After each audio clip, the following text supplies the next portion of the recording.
爸，你今天感觉怎么样？你是怎么回事？我说了不要报警，不要报警，你为什么还要报警？是打量我躺在病床上，就管不到你了？什么报警啊？你们还想瞒我？无锡城里都传遍了。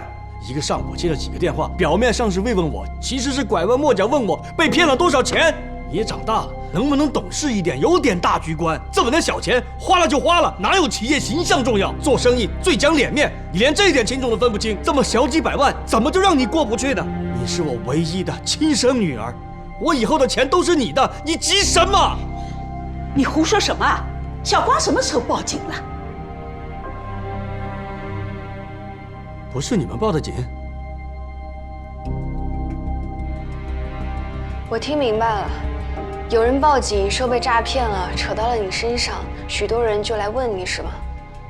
我和奶奶没有被诈骗，不是当事人，我们报不了警。那天我们想报警是因为有人上门闹事，现在时过境迁了，我们怎么报警啊？至于你想要当冤大头给别人还债，那是你心甘情愿，我们更报不了警。钱大圣借了别人的钱还不上，人跑了，那么被骗的不是他就是他女儿，报警人应该是他们。无锡就这么点大地方，你和钱方平的事情知道的人不少，那如果他去报警的话，被人认出来或者碰见了，扯到你身上，传得沸沸扬扬，这有什么稀奇呢？你为什么不第一时间去怀疑他们，反而过来骂我？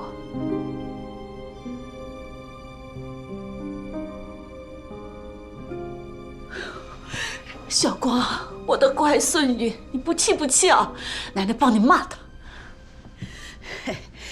你是猪有萌的心，怪不得有人说有了后妈就有后爸，现在还没后妈了，你的心就偏到沟里去了。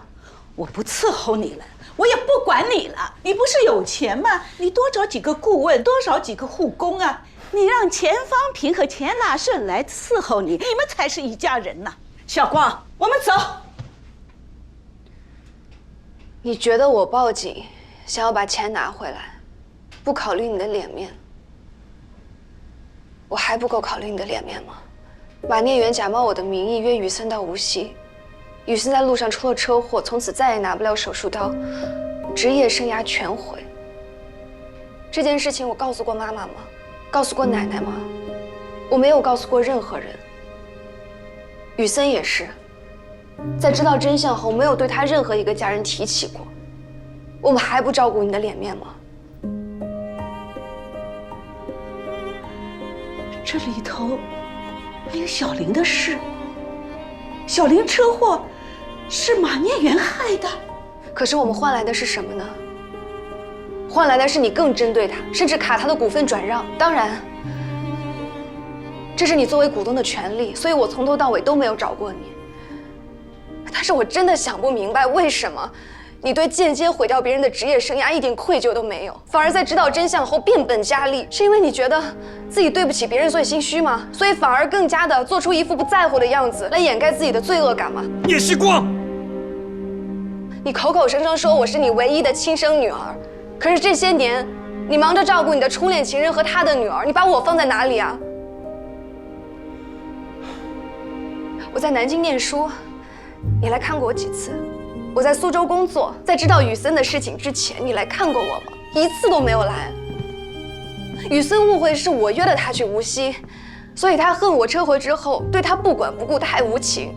如果不是我到了苏州，弄清了事情的真相，我可能这辈子都要替马念元背锅了。雨森这么有能力的一个人，如果他恨我，以后会不会顺手就报复我？你考虑过这一点吗？马念元是不是顶着我的名头做过别的事情？是不是以后还有别的锅让我替他背？这些真相大白之后，你调查了吗？你安慰过我吗？你惩罚过他吗？你担心过他做的事情会伤害过我吗？你没有，你都没有，一件也没有做。车祸的事情，你完全相信马念元的一面之词，甚至在2年之后，还要诋毁雨森的品格。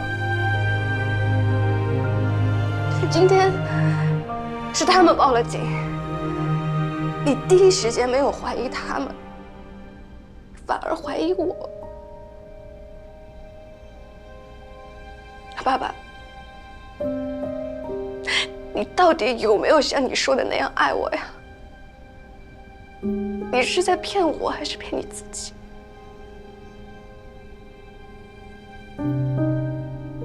作孽呀！真是作孽呀！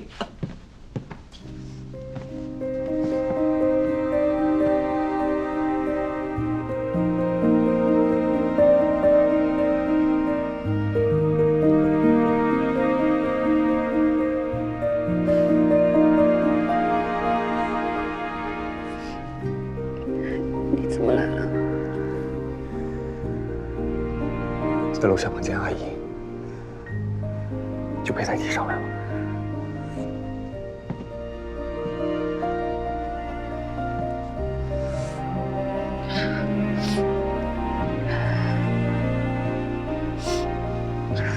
妈，我在附近办事，想到今天你来看你爸，就来接你了。来都来了，我想我也不必那么绝情，探望一下也是正常的。没想到却听到这些，我觉得我以后还是绝情一些好。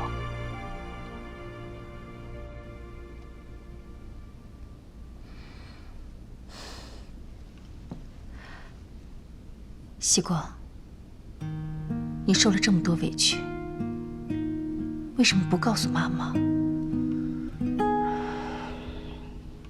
我那会儿怕你难过，后来渐渐的就不想说了。妈妈早就不会为你爸难过了。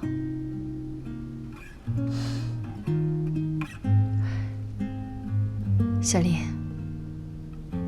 对不住。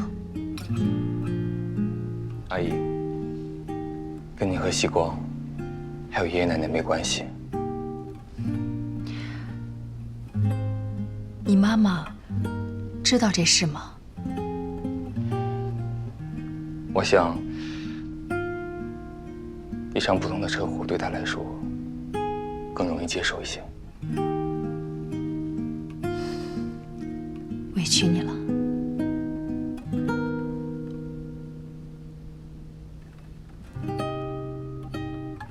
聂总，你现在在病床上，我就不落井下石了。但是这账，早晚有一天要算清楚的。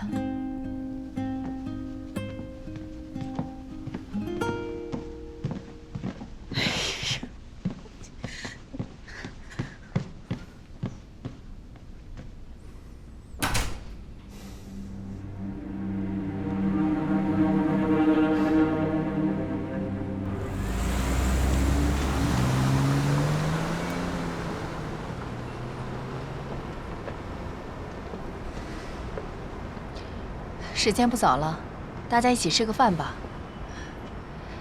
西瓜奶奶一起。小光爷爷一个人在家，我还是先回去了。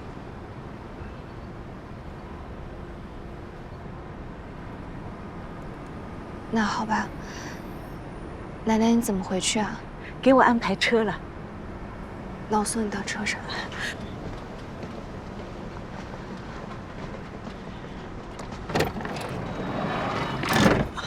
慢点。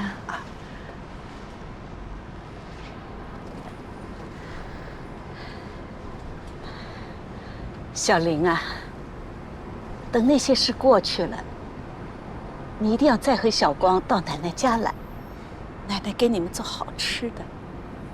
好，我以后肯定会常去的。那我先走了。路上慢点。哎。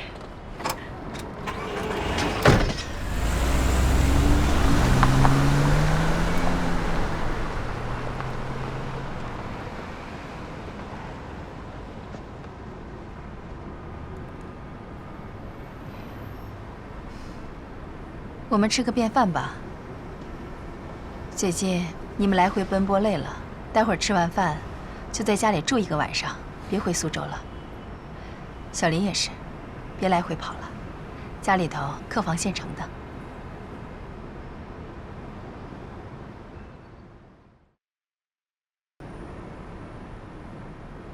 怎么，我都发话了，还要西光同意？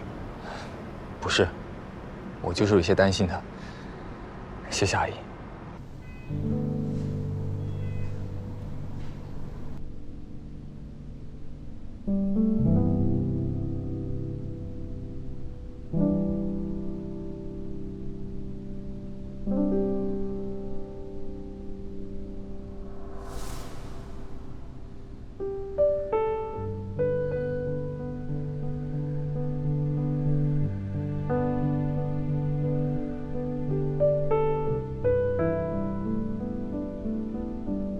爸爸，痛不痛？我给你吹吹。不痛。哼，西光，你妈妈呢？妈妈在下面打电话，跟人吵架。吵架？知道跟谁吵吗？不知道，但是妈妈很厉害，妈妈吵赢了。跟谁吵架呢？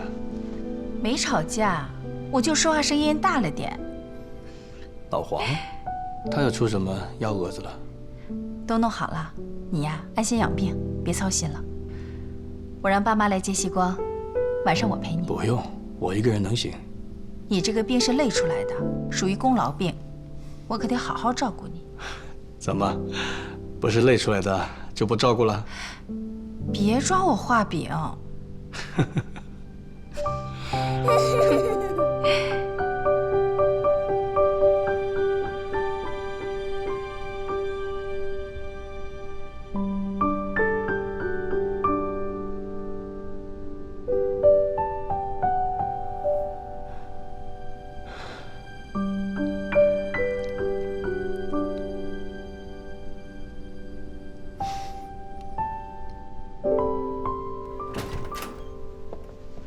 小林，进来吧，把这当自己家一样，不要拘束。好的，阿姨。喏，这个呢是西光舅舅的拖鞋，你先穿一下，回头让西光给你买2双专用的。谢谢阿姨。我也可以自带。我们无锡还是有拖鞋卖的，不用你从上海。客房虽然是现成的，但是阿姨不在，你们2个得自己整理一下。西光，你帮小林拿下被子和枕头。那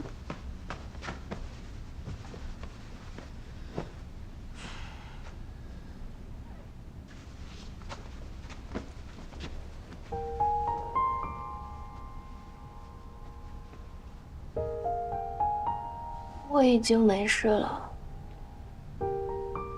今天我犯了个错误。什么错误？以后你去见你爸爸，我还是要跟着。你跟着也干不了什么呀。起码可以分散一些火力。而且，你也总要面子，我在的话，他肯定会憋着，就让他憋着难受好了。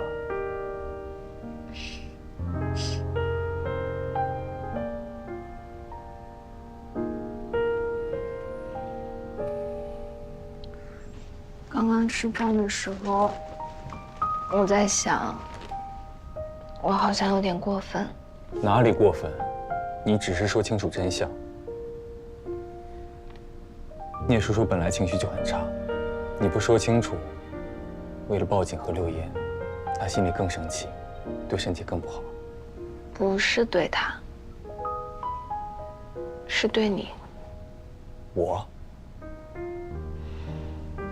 我怕他一直对你有偏见，可是这些天我还一直把他的病历资料发给你，问你意见，我完全没有考虑过你的心情。你不发给我，才有问题。情侣之间应该相互支持，相互依赖。在我专业的领域，你不信任我，不依赖我，我会很失落。这样吗？当然。其实这几天我还整理了一下手术思路，假设这个手术由我来做，我会怎么做？采用什么手术体位？等施耐德博士到了，我们可以一起去见他，听听他的手术思路。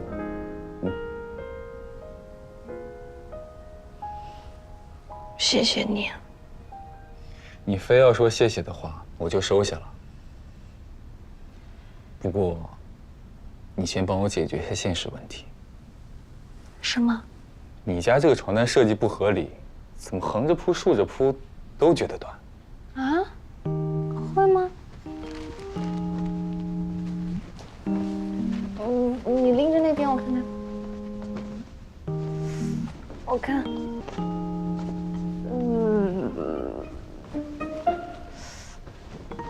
真的耶！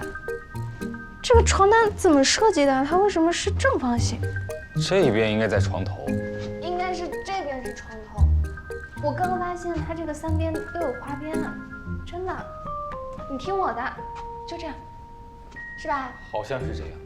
还是我的观察力比较厉害吧。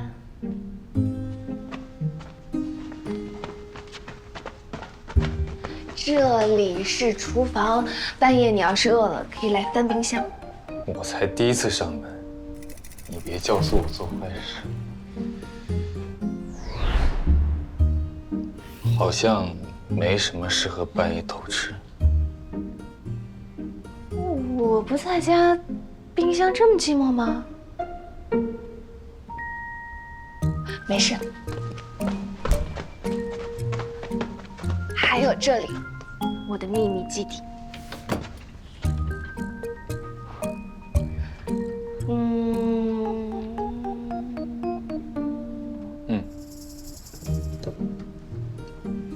谢谢。走，我带你去看我妈妈种的花。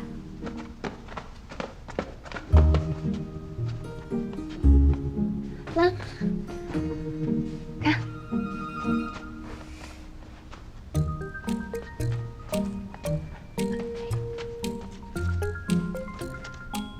我妈养的花主要是蝴蝶兰，你猜为什么？难道不是因为喜欢？当然是因为好养，我妈只养得活这个。现在都5月了，蝴蝶兰还剩下这么多花朵，阿姨多少有点养花的天赋，你不要诋毁阿姨。她又不在，你拍马屁也听不到哎。我先练练，明天早餐还要说一遍的。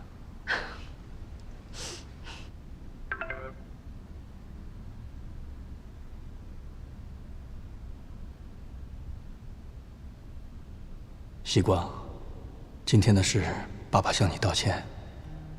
爸爸没有不信任你，只是最近因为生病，心情不好，经常控制不住脾气。今天说了很多过分的话，但是都是无心的，你一定不要怀疑。这个世界上，爸爸肯定是最爱你的。你说的话，爸爸也会好好思考。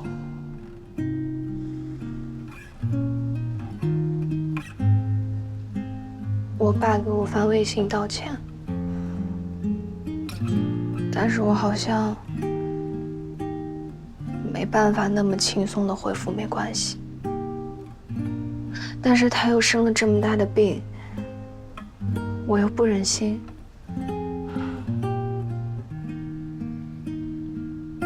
我明白，你现在的心情，我都经历过。你外公，对，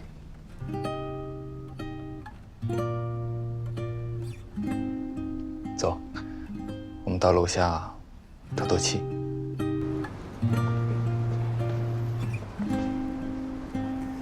上次我跟你说过，高考前有人告诉了我爸爸过世的前因后果，于是我就从外公家里搬了出去。你说，后来到了医院，看惯了生离死别，才渐渐放下了。嗯。可是，在放下之前，也经历过很多挣扎。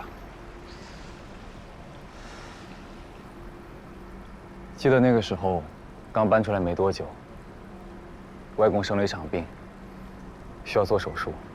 丽叔打电话给我，希望我去看看他。我跑到了医院，一个人在医院门口坐到天亮，最终还是没进去。直到丽叔打电话告诉我手术成功了，我才离开。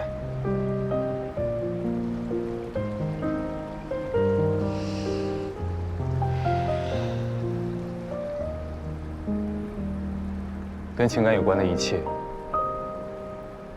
或许都是无解的，只能等时间给出答案。不过年少的我，立下了一个幼稚的誓言。什么誓言啊？虽然有点幼稚，但是我想，我会一直坚持。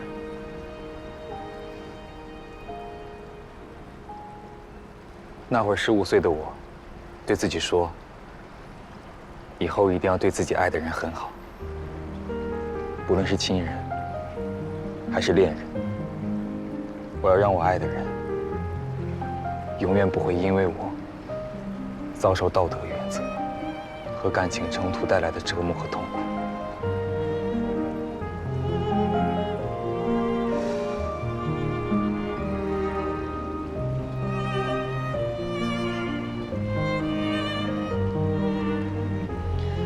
明明是安慰你，怎么起了反效果？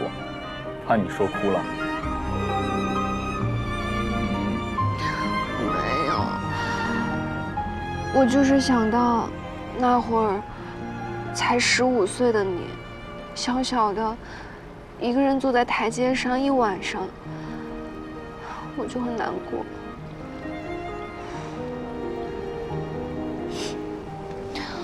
我也会的，玉森，我也会做到，让30岁以后的林雨森不会因为他爱的人受到道德原则和感情冲突带来的折磨和痛苦。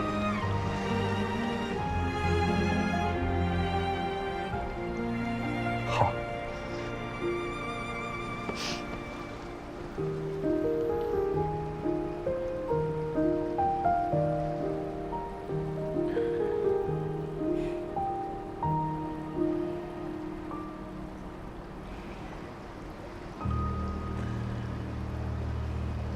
不过，有个关键点我要纠正一下。是什么呀？15岁的我，已经超过1.8米了，不是小小的。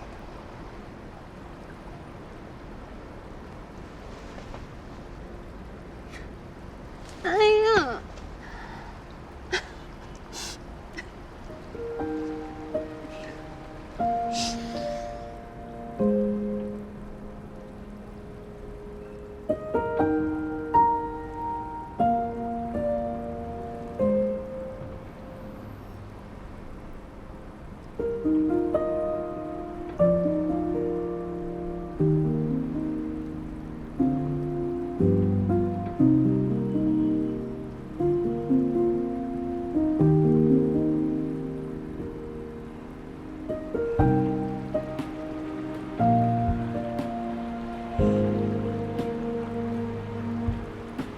待会儿也许可以发一句简单的话，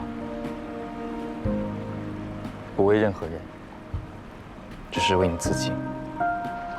这样你会好受一些，不会再反复纠结。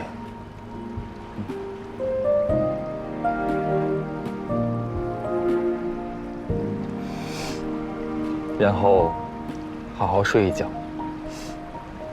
以后醒过来的每一天都有我。玉森，虽然我迟到了一会儿，但是以后的每一天，你也都有我。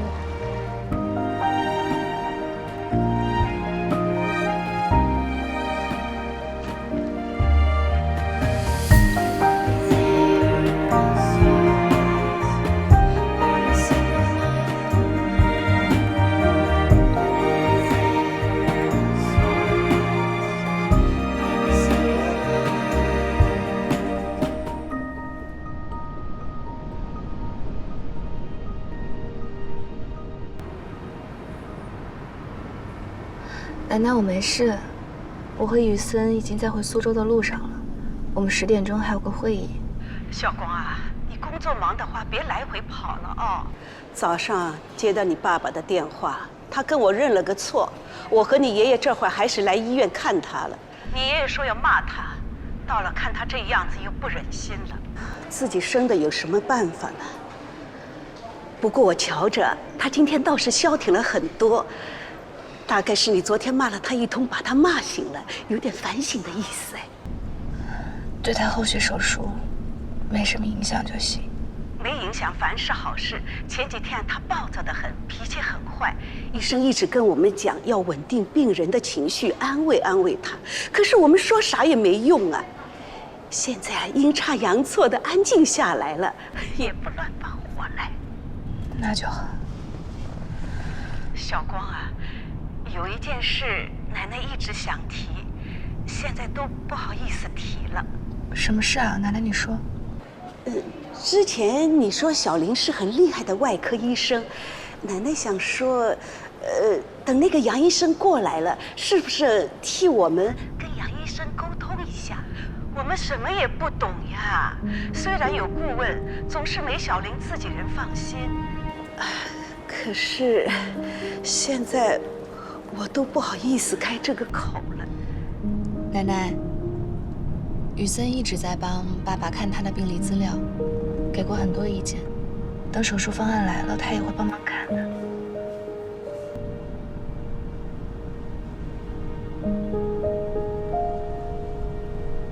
奶奶，不管是为了你们，还是曾经的医生道德，我都会尽力。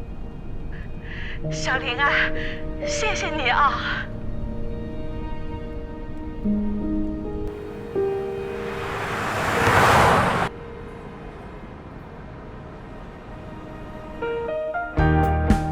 今天的会议不是征求意见，不需要讨论，我就是给大家展示展示最终的设计成果。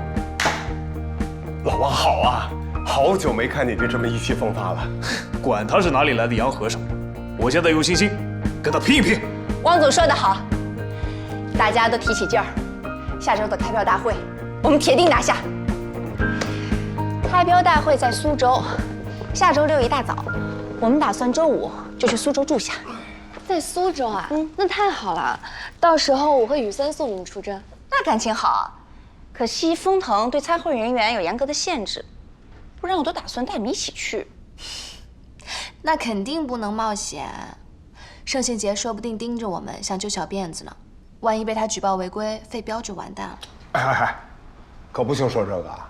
你们老年人就是迷信，你们年轻人呀，就是无知者无畏。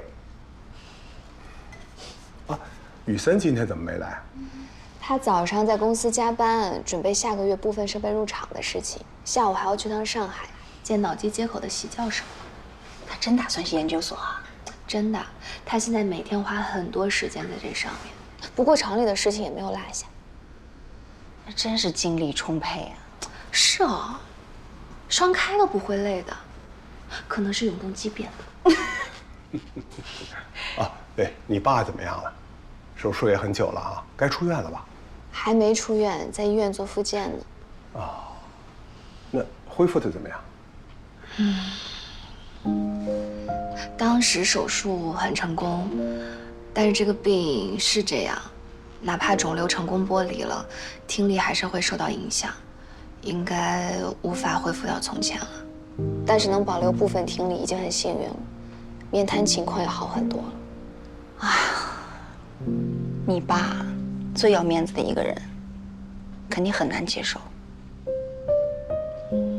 还好，他现在情绪倒是蛮稳定的。也是，生了这么一场大病啊，总归会有些改变的。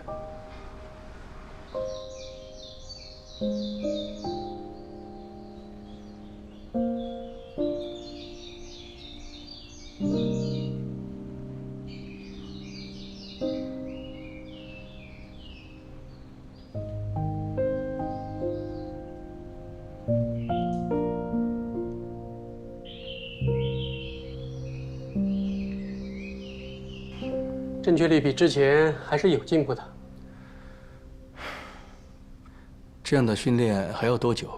整体来说，康复训练需要大约6周。不过情况比较好的话，后面自己在家里可以进行训练。神经康复是个很漫长的过程，慢慢来。最后能恢复到什么程度？这个要看具体的恢复情况，不过还是要做好心理准备的。您休息一下，一会儿我们还要继续做面部神经恢复训练。哎，聂总，老徐，我今天来呢是跟您汇报一下风投苏州智术中心的投标的事儿。哎，你看看。程远，小光来了。爸，你们先坐，吃点水果，我这边一点事情处理完啊。哟，你多休息啊，别管公司的事儿了。我不操心，就听个汇报。是阿姨，我马上就说完了。风腾智术中心呢，它的开标大会定在了下周6，地点呢在苏州。我们是不是？我还是出去一下，待会儿再来。怎么了？这个项目舅舅舅妈也是投标方之一，我觉得我还是避个嫌。你又不参与，你避什么嫌？那也不好，毕竟我两边都认识。回头你们那边有什么信息泄露，怀疑我了怎么办？老徐，你先出去等一等。好。那我给你们切点水果去。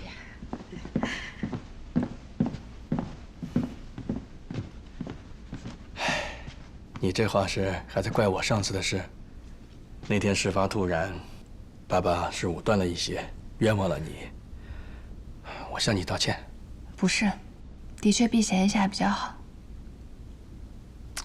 程瑞根本就没有中标的可能，你避什么嫌？就算你把我们商务标的底价告诉了他们，按他们的实力，技术标也拿不到最高分。你怎么知道舅舅舅妈拿不到呢？实事求是啊，你看看这次竞标的，哪一个的实力不比程瑞强？盛远更是势在必得。最早，盛博凯还打电话给我，试图说服我围标。这不是违法的吗？你懂什么叫围标？当然了，不就是一群人把坑位占了，除了要夺标的那个，其他人技术标糊弄一下，商务标抱团报价，一起保一个吗？小的时候在饭桌上听你们说过。听起去就能理解，还真不容易啊！你果然是遗传了我的商业天赋。药油也是遗传妈妈。那你答应了？丰腾集团又不是吃素的，哪能这么轻易就让他们做这种小动作？很快就发现了端倪。不过看在盛老爷子的面子上，只是私下警告了一番。盛博凯见一计不成，立刻重金请来了国际顶级建筑大师杜兰加盟。有这样的大师坐镇，程瑞拿什么跟人家比？就算不说盛远，我们远程在设计和建设方面的底蕴，也不是程瑞可以比的。所以我说程瑞没有中标的可能，纯属商业判断。他们就不应该在这个项目上浪费时间和精力。希光，你现在也出来做事了，你要牢牢记住，商场如战场，六亲不认。要永远保持理性，千万不要让感情左右你的判断和决策。受教了。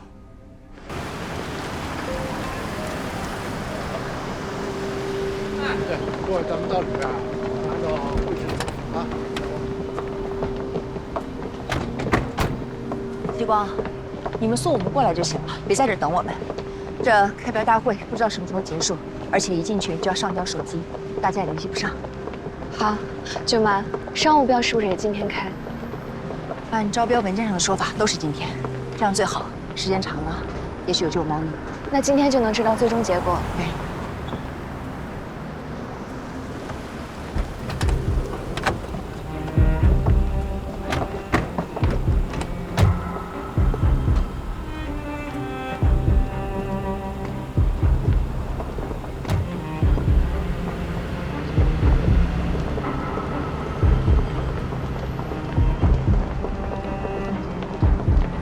他今天怎么不过来放话了？应该是怕了我们。看来是的。哎，真没意思。你们两个，好了，我们也进去了。你们两个听话，快回去，晚上苏州城里见。舅妈别担心，我们已经有安排了。行，那我们进去了。好，加油，舅妈。好，加油，王总。走，加油。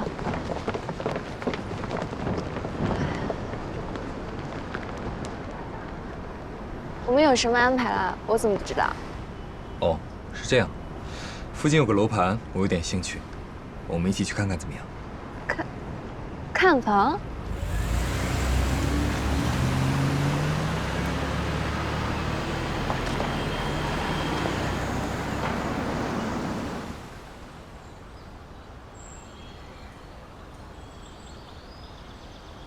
你是不是早有预谋？对，预谋已久。您好，是林先生和聂小姐是吧？是。哎呦，欢迎欢迎，一直等着你们呢，请进吧。给你们两位介绍一下我们楼盘的情况。我们望城雅墅啊，位于城湖最美的湖岸线，是低密度纯别墅区，绿化率达到了60%。本次我们一共推出16栋别墅，每一栋都坐拥1线湖景，走出自家花园就可以到湖边散步。来，设计呢由顶尖团队执笔，打造了稀缺的中式极简风格，房屋和湖景完美结合，独特的江南韵味十足。小区周边配套完整，医院、国际学校应有尽有。你是要投资吗？可是这里是不是有点偏僻啊？我们公司已经在园区边了，这里比我们公司还要偏。不是投资，是自住。自住？这里虽然偏，但是开车到我们公司只要15分钟。可是你以后要去上海上班呀。你还在光宇？我可以借些激光笔吗？哦，当然。第一次见习教授的时候，他告诉我，未来上海新建的脑科学研究中心在松江，大概在这个位置。我从这里开车到研究中心大概要50分钟。光宇是在这里，这个小区正好在我们俩上班地点之间，所以这是我设想的未来我们居住的地方。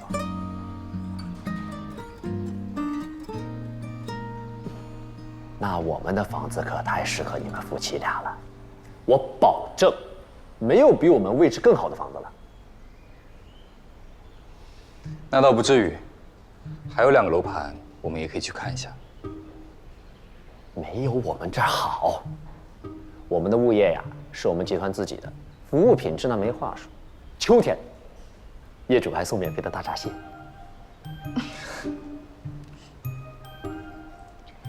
你还真的是蓄谋已久。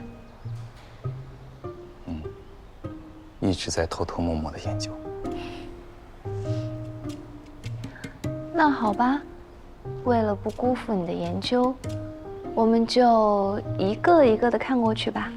反正今天还有很多时间。那除了大闸蟹，我们还有购房优惠呢，而且我们是现房，不用等。林先生，您做过调查，您应该知道，别的房子起码要等1年，我们现房所见即所得。其实我们还没结婚啊，不过这些已经是他说了算，你说服他就好。小姐，你信我啊！别的小区你当然可以再去看一看啊，但是绝对我们的最好。我们离你上班地方最近的，你看这条线上，别的别墅都离上海要近一些，您开车上班远一点，你未婚夫肯定舍不得。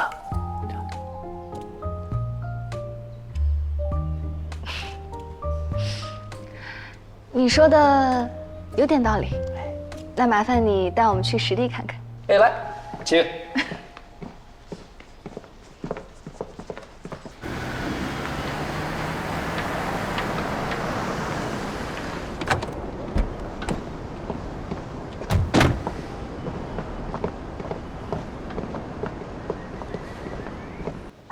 应该还没结束，舅妈还没给我发消息，说我手机还被锁着。在这儿坐一会儿吧。A me non perdona. Il faut savoir rester digne.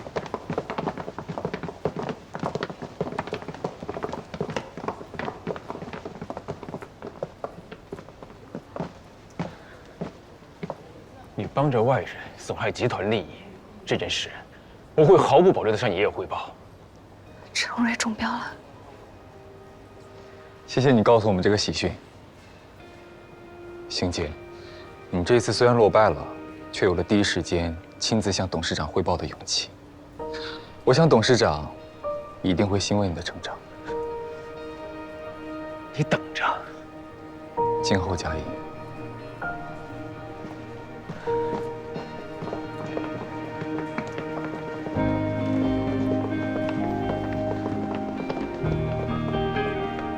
稳定发挥。常规操作。刚盛行节的意思是不是舅妈他们中标了100%是吗？太好了，舅妈，西瓜，哎呀，我们中标了！我们刚已经从气急败坏的盛行节那里知道了。沈总，克制克制，这么多人呢。人已经是开始过来了，不然恨不得飞起来。西光、小丽，谢谢你们，谢谢张总、花总，谢谢你们公司。这次你们帮我们太多了，简直可以说是决定胜负的关键。评委会对绿色节能这个理念大为赞赏，我们的设计方案一举拿下高分。我们只起到了辅助作用，还是程瑞团队足够优秀，设计做得漂亮。你这孩子，这时候这么谦虚做什么？哎，你们不是说有安排，怎么还在这等着我们？太辛苦了。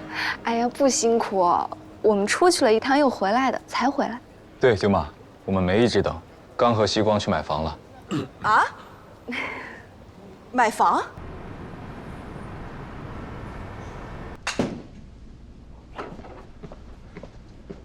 丰腾集团刚刚公布了智能数字中心的中标方，是南京程瑞。是江平公司吗？是。另外，这次程瑞能中标，很大程度上是因为双眼为他们设计了融入建筑的太阳能发电系统，用绿色节能减碳建筑作为亮点，打动了评审委员会。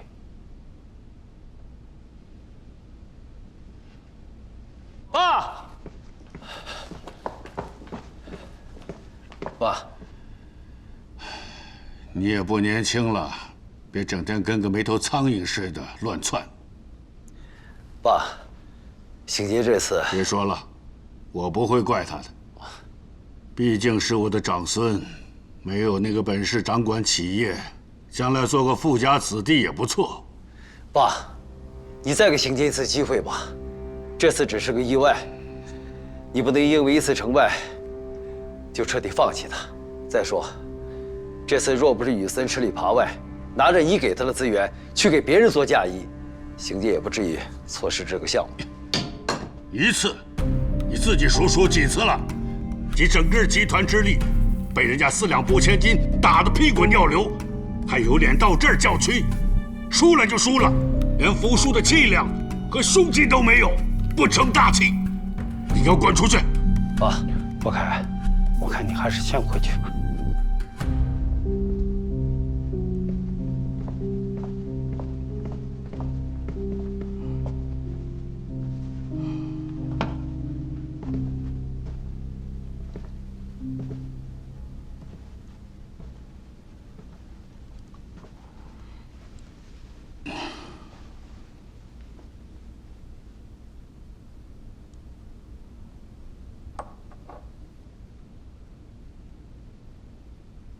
多年以前，我以为像宇森爸爸这样的人才只是寻常，如今才知道是万里挑一啊！偌大的盛远，竟然找不到一个得用的子孙托付。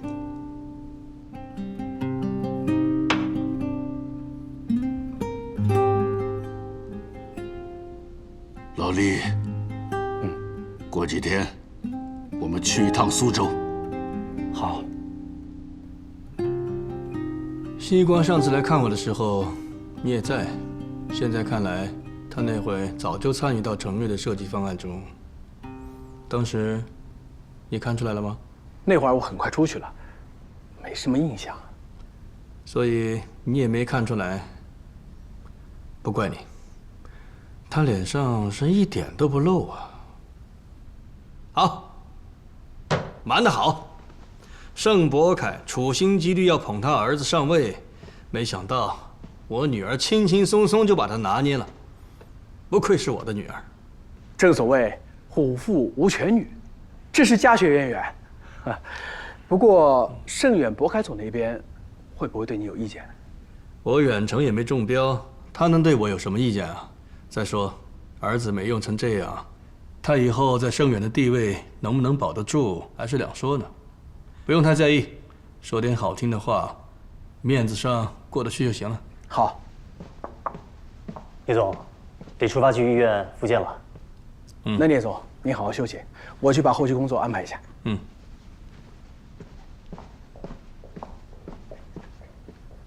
有什么事说。城南别墅那边的物业来电话了，说我们今年的物业费一直没交，您看。城南别墅毕竟在我名下，总被别人住着，也不太妥当。你去处理一下。聂总，处理是指位置不好，卖了吧。是。你是不是觉得我太绝情了？当然不会啊。聂总贷钱，钱姐已经是尽心尽力，但是他冒用您的名义借钱担保，事后又不告知您擅自报警，聂总绝对不能再姑息。是这么个道理，毕竟你跟我这么多年，还是明白我的。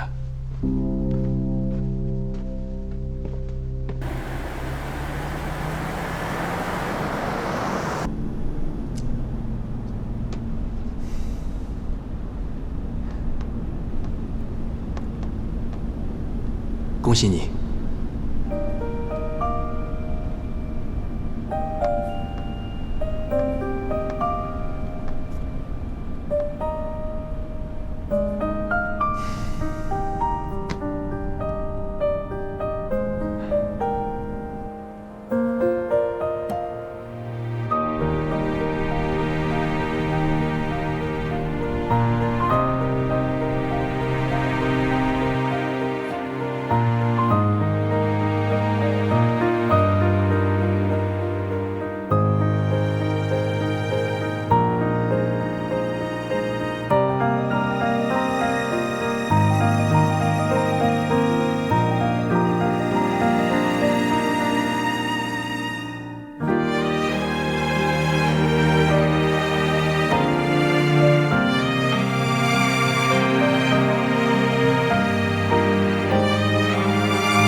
这都年终了，你物业费还没交？物业费跟我有什么关系？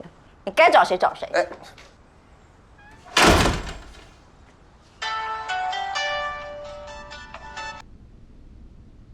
小公，你怎么来电话了？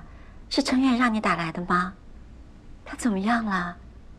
他是不是现在要过来？有个好消息啊，诈骗犯被抓了，就是钱被他们花光。倩姐，你知道老板前阵子生病住院了，如今还在调养。我会转告老板这个消息，不过以后他估计没心力再照顾你了，以后就不要再联系了。另外，你现在住的这套房子，老板觉得位置不太好。我今天来就是通知你一声，近期我会带一些客户去看房，希望你早日清空这边的东西，这样大家都方便。什么？他这是要把我扫地出门啊！我不同意。哪有这么便宜的事儿？聂成远他现在是不是在公司？我现在过去找。聂总不想见你的时候，你怎么闹都见不到他。闹得难看了，恐怕连以前拿到的都没了。倩倩，我劝你三思。三思个头！想这么容易就让我滚蛋，没门儿！这个房主呢急于销售，完了之后你买这套房子算是买对了，它里面的装修啊，包括这个地段都相当的好。装修嘛得看是不是我喜欢风格嘛。龚总，哎，你好，你好，你好，这是来看房的。哎，你好，这花园面积看着挺大的，现在房子空置吗？哦，哎呀，我在楼上看到你们了，赶紧下来给你们开门，快来！请进。我们上去看。我都爬一来。哦，是。快请进来，在。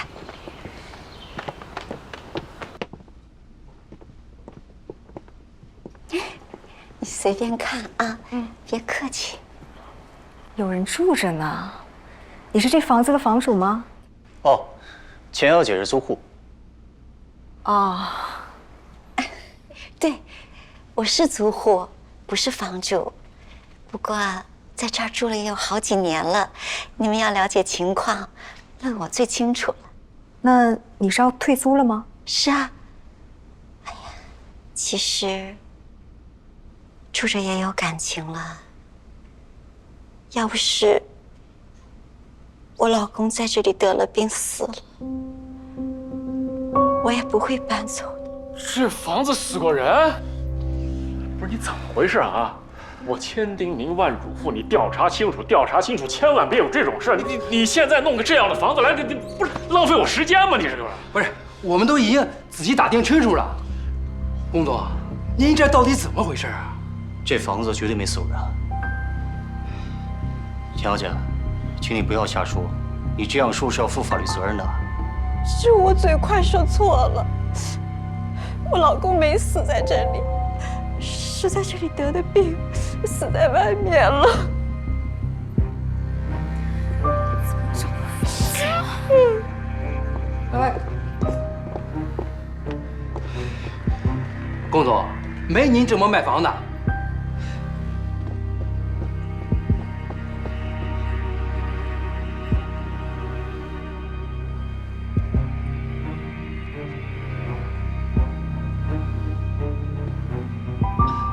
钱姐，聂总对你也算是仁至义尽，你何必这样呢？这房子啊，只要是价格合适，迟早能卖掉。你这些小动作只会给我找点麻烦，起不到什么作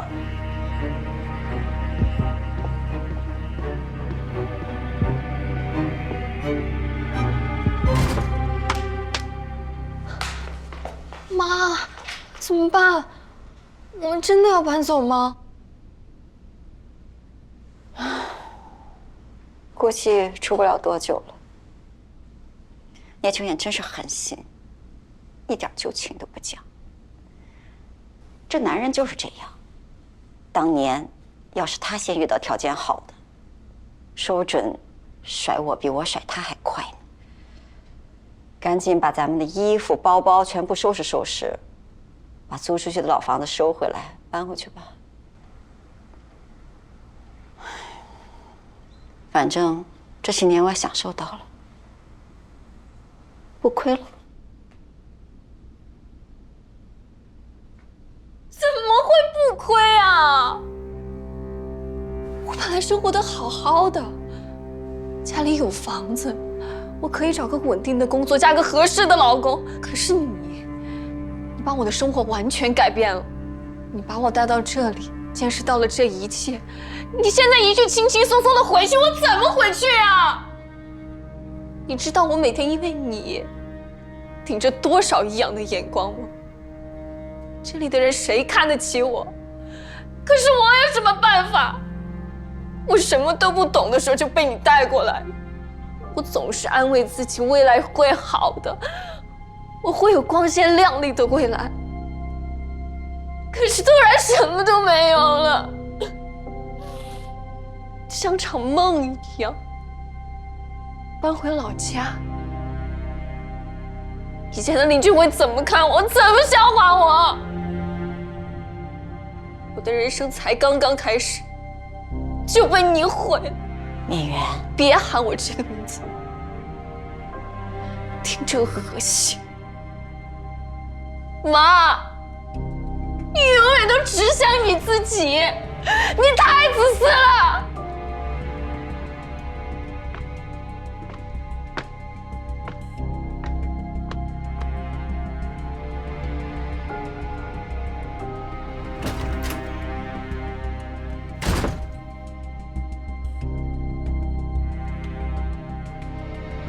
要不是因为你赔了钱，连累了我，我现在还过着舒舒服服的日子呢。你怎么怪起我来了呢？以后1分钱都不给你了。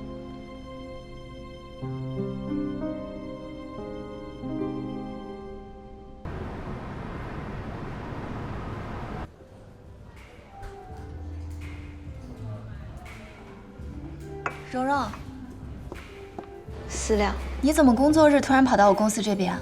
过来办事儿。小姐，喝点什么？一杯拿铁，请稍等。我是来跟你告别的。告别？你要去哪里啊？深圳。今晚的飞机。收拾完行李，发现还有点时间，去机场路过你这儿，所以就来找你了。我本来打算一个人都不说的。你这是公司外派？我跳槽了。好端端的，为什么突然跳槽？盛远多好的企业呀，好多人想进还进不了。我记得我上次好像提过，我跟着老板在做一个项目。对。后来才知道，那个项目的竞争对手之一居然是聂希光的亲戚，所以老板就让我去找聂希光打探消息。你不会去吧？当然不会，我怎么会低头呢？是啊，你不会。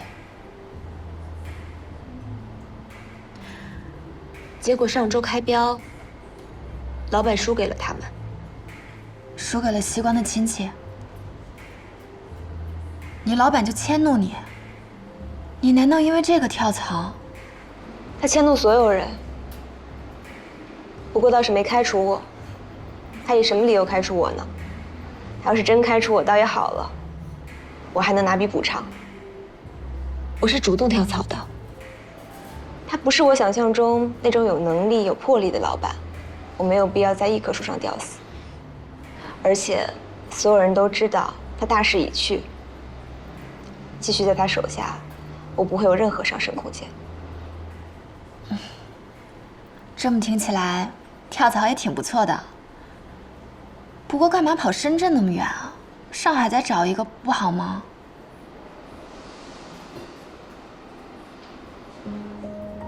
我想换个环境。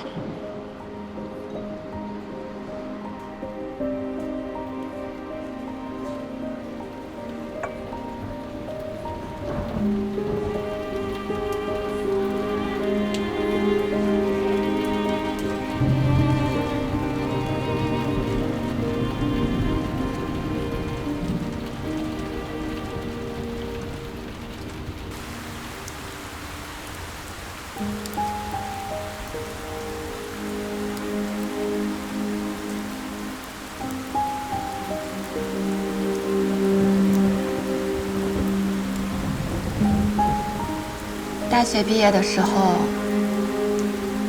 总觉得大家还会和从前一样，但其实，哪怕在一个城市，还是渐行渐远了。现在，你又要去更远的地方。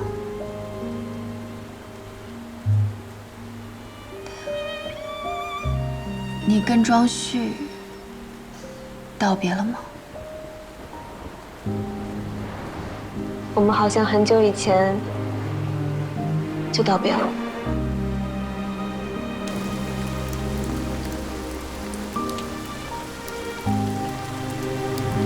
大4找工作那会儿，我真的以为是聂希光隐瞒了我的面试电话。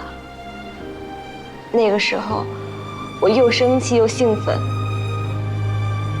感觉是终于抓住了他的破绽，恨不得宣扬给所有人知道。庄旭说，我在意的从来都不是他，他只是我用来获取优越感的工具。你不过是把我当工具人，利用我获得优越感。